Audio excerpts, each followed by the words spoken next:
I just made this coffee.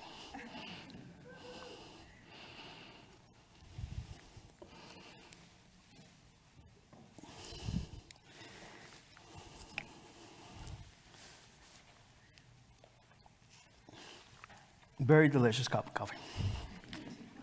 Hello, my name is Antonio Castillo, and I'm a coffee lover.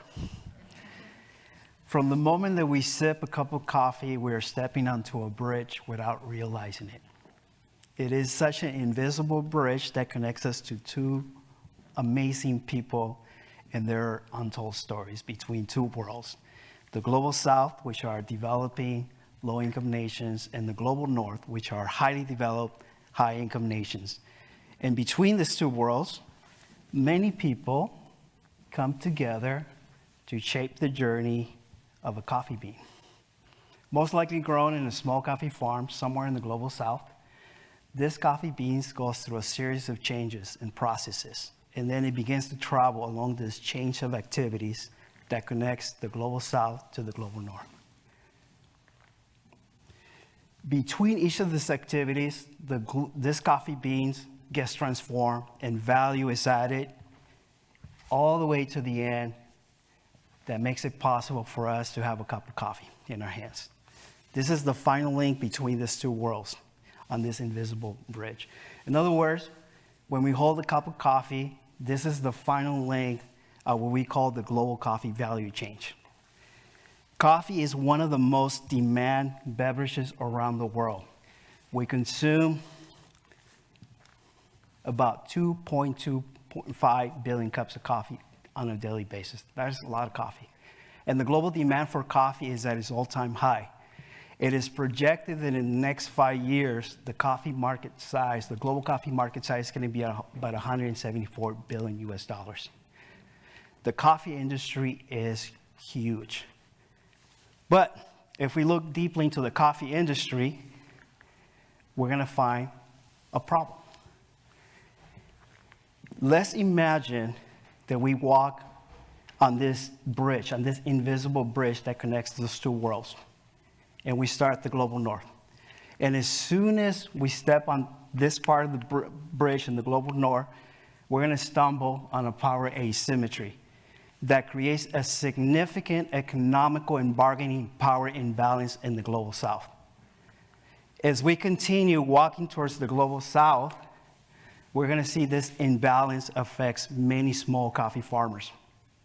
Small coffee farmers are the backbone of the coffee industry. About 60% or more of the global coffee production comes from a small coffee farmer. A small coffee farmer that probably owns about between 2 to 5 hectares of land. The problem is that the majority of the small coffee farmers live in poverty.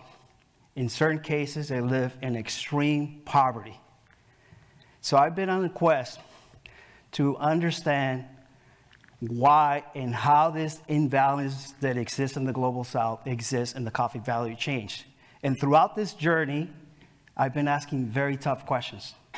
I've been uncovering a lot of imbalances that exist both in the global south and also in the global north, only to recognize that the problem is much more complex than I thought. There's layers and layers to this problem. However, throughout this journey, I have learned that it's very crucial not to get lost above the surface of the problem, because it can be just complex, there's a lot of nuances, and we're going to get lost.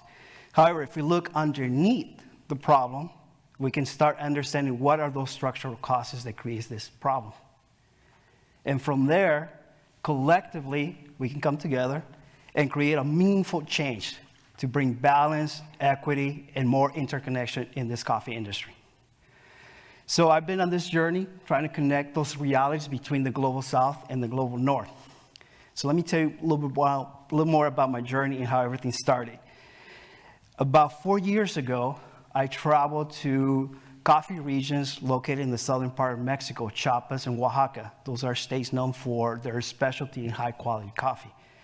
And my whole purpose of traveling to those coffee regions at the time was to develop a relationship with coffee farmers. My goal at the time was to open a coffee shop. I wanted to be one of the many cool coffee shop owners.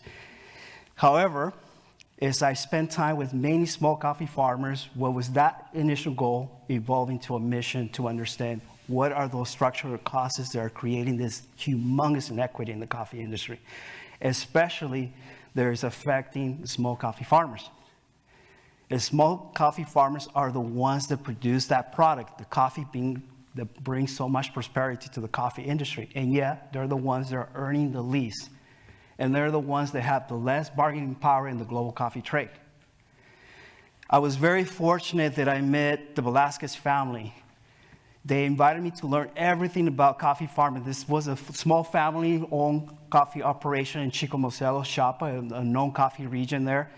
But this was a transformative experience for me because I learned everything about the coffee value chain in this part of the world. Talking about how we pick up those coffee cherry beans and then seeing the transformation, see how it travels through this value chain of activities. And what every single coffee farmer will tell me, as soon as it crosses to the global north, those coffee beans will disappear in the global coffee market.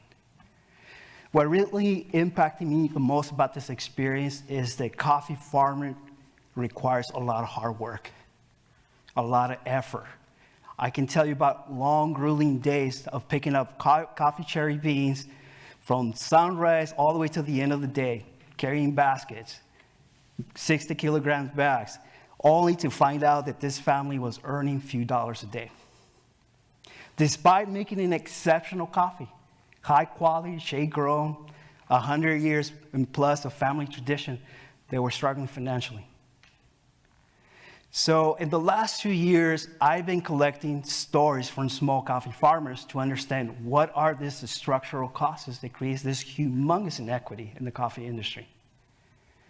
And one of the structural causes is the legacy of colonialism. Colonialism impacted many coffee growing regions across the world. It impacted them geographically, socioeconomically. It marginalized a lot of those communities and it restricted them from economic development.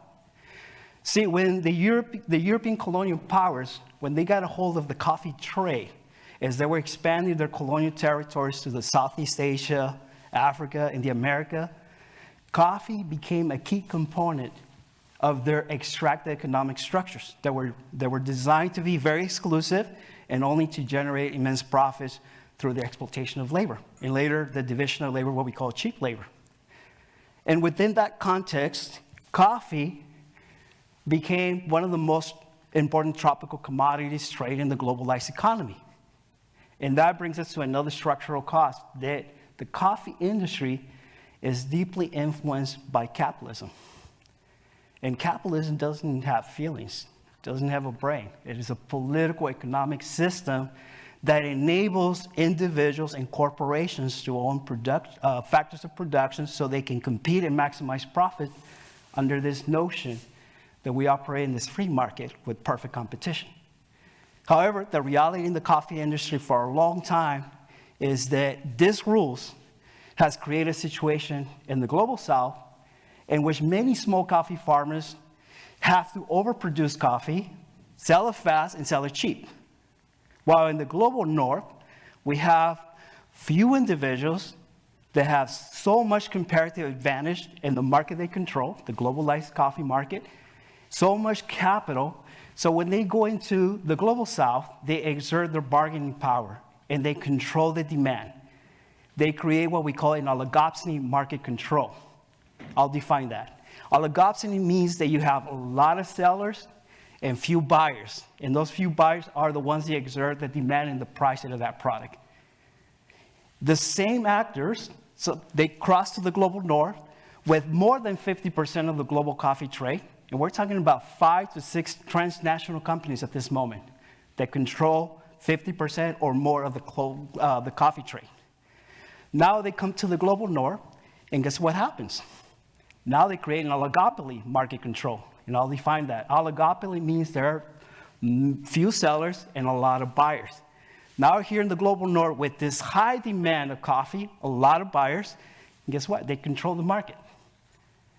What aggravates this problem further is that a lot of small coffee farmers are fragmented.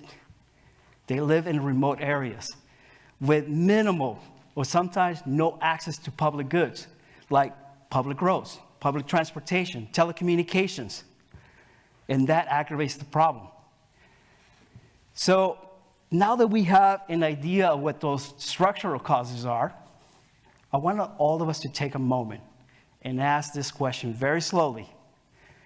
What if we could build a better bridge that is equally balanced, that we can have a high level of interconnection between these two worlds, and collectively we can benefit each other from in a more egalitarian value chain structure? I tend to be very curious, and sometimes my curiosity takes me to an imaginary place, and there's no exception to that rule as a coffee lover.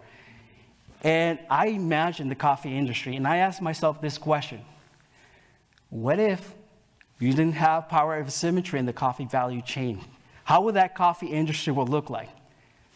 Like someone like me, someone that is a coffee lover here in the global north that buys coffee all the time, would I be paying the same price? Would I be paying a higher price for that cup of coffee? Would I have coffee all the time available to me?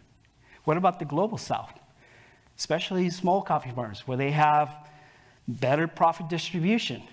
Will they have better comparative advantage in this global coffee market? Better bargaining power? So today, I'd like to invite all of us to 3 frameworks of solutions. That could be a great start to create a catalyst, because this has to be a collective change from all of us here. Starting with the first framework of solutions, let's examine other economic models besides capitalism. We know that capitalism is not working for the coffee industry, for a commodity like the coffee industry. I had the opportunity to see a very interesting model that is well integrated. I traveled to this indigenous community in Oaxaca, where every single coffee farmer had equal stake in the bargaining power, where every single participant in that value chain had equal distribution of profits. That could be a great model. There's other models that are emerging now. They are similar to cooperatives, but now they're integrating themselves in the value chain vertically. A lot of those small coffee farmers are forming alliances where they're building strategic partnerships with roasters in the global north, or with retail brands here in the global north, and that increases their profit margins. Those can be great solutions. The second framework of solutions is, how do we better public goods? And this is going to have to be a community effort. It might have to be political will among those communities, but we need to have government intervention, local intervention from those communities. And that could also be the participation of NGOs. Give them the access to a road, a public road, or telecommunications will give them mobility, not only to mobilize themselves, but also to communicate, to get access to critical information. And that brings me to the third framework of solutions, and that is us. When we trying to understand a problem in a commodity like the coffee industry, with all that complexities, all these layers of problems and nuances, it could be intimidating. However, we do have the capacity to challenge power structures that are creating inequities in systems. We've done that in the past. We wouldn't have civil rights in America if we didn't think that we needed to build a better system with better equal rights for everybody. We would never dismantle apartheid in South Africa, despite how complex and complicated that system was, if we didn't believe that we needed a better world to live. We have the capacity to challenge power structures and systems that create imbalances that affects others. And there's something about our humanity that enables us to do that. Guiding principles such as compassion, respect, empathy for others, that brings us together collectively to address imbalances in systems. So with that in mind, let's think about the coffee industry. We need a collective action. There's a lot of these narratives going around that, well, maybe the conscious consumer should pay a little bit higher for that coffee bag, so that way there could be better distributions of profits to the smaller coffee farmers. or the small coffee farmers should participate in fair trade or organic label certification so that way they can improve their profit margins. That is not addressing the structural causes of this coffee industry. This has to be a collective effort. And I mean, that includes the transnational companies, the ones that have all that massive power. They tend to be the more like the oligarchs of the coffee industry. They have to come into the table and discuss how do we create a more equitable, more interconnected coffee industry.